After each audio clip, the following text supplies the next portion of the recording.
আগামীকাল সারা দেশে গৃহহীন মানুষের জন্য আরও 18,566টি আশ্রয়ণ প্রকল্পের ঘর হস্তান্তর করবেন প্রধানমন্ত্রী শেখ হাসিনা।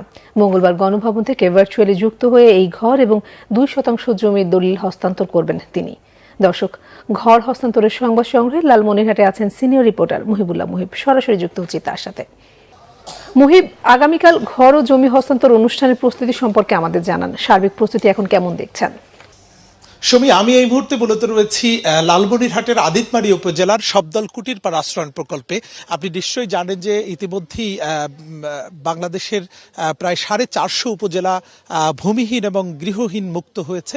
আগামীকাল প্রায় 18,500 ঘর হস্তান্তরের মধ্য দিয়ে আরও 70টি উপজেলা গৃহহীন এবং ভূমিহীন মুক্ত হবে।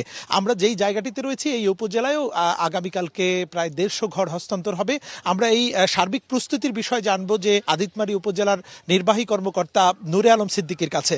জনাব নূরে আলম সিদ্দিকী, আগামীকাল প্রধানমন্ত্রী এই উপজেলায় কতগুলো ঘর হস্তান্তর করবেন এবং যারা ইতিমধ্যেই ঘর পেয়েছেন এই এলাকায় তাদের ভাগ্য কতটা বদলেছে? ধন্যবাদ।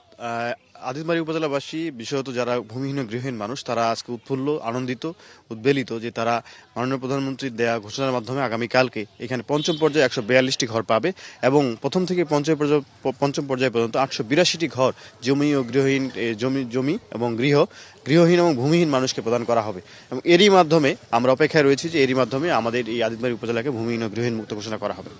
আচ্ছা, যারা এখানে রয়েছেন তারা মূলত কিভাবে আত্মনির্ভরশীল হচ্ছে, সেক্ষেত্রে আপনাদের প্রশাসন কি করছে?